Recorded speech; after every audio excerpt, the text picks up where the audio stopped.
Alright, the Smith & Wesson 629 Deluxe in 44 Magnum. I've wanted a 44 mag since I was 3 or 4, I think. Just my neighbor had one up at our summer house in Wisconsin, and he let me shoot it when I was really young. He had it just for bears in his little ass trailer that he had plopped on a 40-acre lot. But I fell in love with it and just always wanted one. I don't know why it took me so long.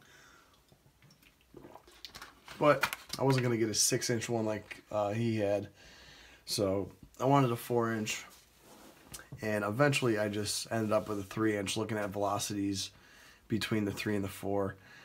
And I wanted something I could kind of backpack and carry.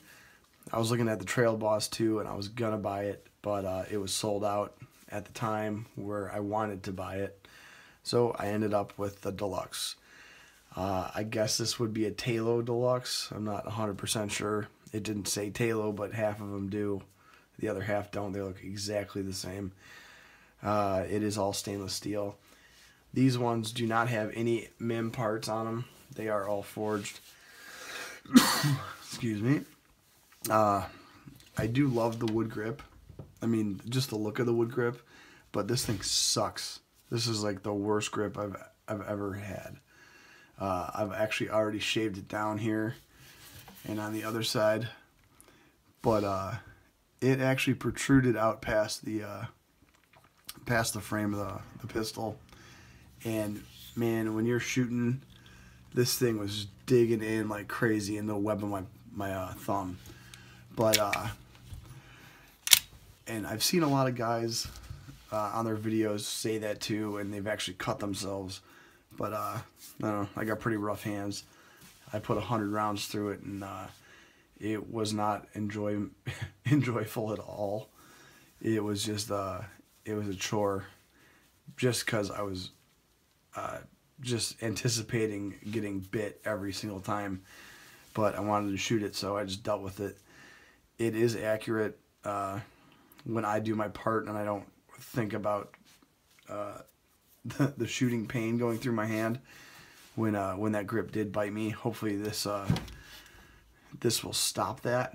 If not, I have a pair of Hogue rubber grips that I'll throw on, even though I hate the look of them. But I mean, when I'm backpacking or camping or whatever, I'm not really gonna give a shit. You know, it's not gonna be in here poking out or anything. But yeah, the revolver itself is nice and heavy. It's not, the 4-inch I think is 42 to 44 ounces. This one is 39. And you know, the lockups, the lockup's nice and really nice and sturdy. It's got a little bit of a wobble on it, but the release, I don't know. I don't like this style of cylinder releases. I like the more flat, but of course this one is a 629-6, and it has that stupid lock on it. It did not engage for me at all yet, but I mean, who knows? I would much rather have an older version, but they're so expensive, like for what guys want, and I would pay it too. But I decided to go with the new gun so I can get the lifetime warranty. So if anything ever does happen, you know, I don't have to worry about it. The trigger is smooth, and I think it's actually wider than the standard 629 triggers, because it does have the wider hammer.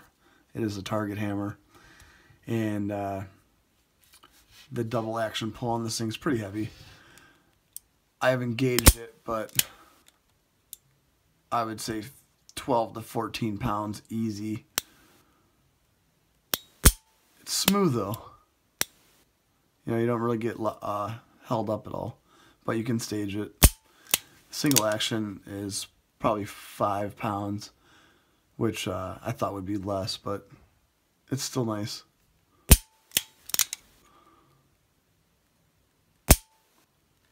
Yeah, say about 4 or 5. So I'm sure it'll wear its way in and lighten up a little bit. But like I said, the hammer again, it's got that really nice wide thumb, so you can manipulate it. The rear sight is just a white outlined hatch, and it does its job. It is adjustable for windage on this screw, and then the front is just you know, an easy C, just like all the others. I might put a different one on, but you know, this one does just fine. It does have the cuts, the serrations on the top, usually just for sun. And I think I only took it out to 50 yards, and it was hitting, you know, basically where I wanted to hit. I was trying to sight it in at first, and you know, I had it resting on the bench, shooting it, but man, just the way it kicks, it was just a pain in the ass. So I was standing up with it most of the time. But I did notice, I don't know if that was for me shooting on the bench or just being shitty grips, but they are cracked right here on both sides. So I mean, I would expect from the recoil this is getting pushed into the grip and maybe breaking it. But I'm going to see what Smith & Wesson says about that, and you know, try out their warranty. But yeah, it is kind of scratched up. I don't know what I'm going to do, if I just going to not give a crap or maybe polish it up a little bit. But I was looking at the 629, and I was looking at also the 69 Combat Magnum. But what really kind of brought me away from that was that the Combat Magnum did have it had the covered barrel, or a sleeved barrel, and I just didn't really like that look. And the crown, sorry, the crown of it isn't this nice rounded off crown. It was just cut like on a mill, and I don't know, just didn't like the look of it. And that's, I know fit and function are number one, but I don't know, you got to enjoy the look of your gun too. I really wish it had more of a rounded out cylinder on the front, but you know, it's got a little bit of bevel. And the Combat Magnum also, it had a MIM hammer, MIM cylinder release, and trigger. I know that. I don't know about any other parts, and they were also black, which that doesn't bother me.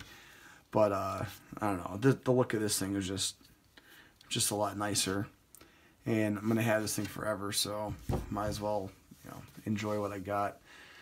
But you know, everything's really nice and smooth, and so far it's been a great gun. Hopefully I'll get some more range time with it soon.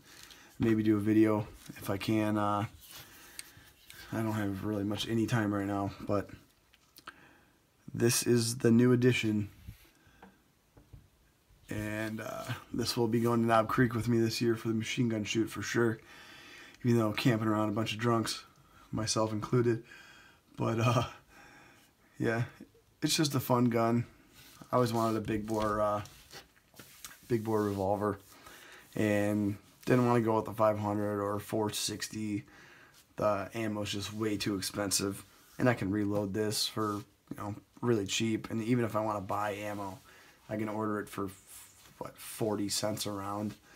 And with the 460 and 500, you're getting in $2, $3, $5 a round. And you know, a 44 with 1,000+ foot-pounds of pressure, I'm sure it'll do just fine against really anything I want. I mean, Grizzlies might be a little bit out of range, but you know, shot placement, you can always get something with a nice 300 grain wad cutter. But yeah, that's it for now, guys. Thanks.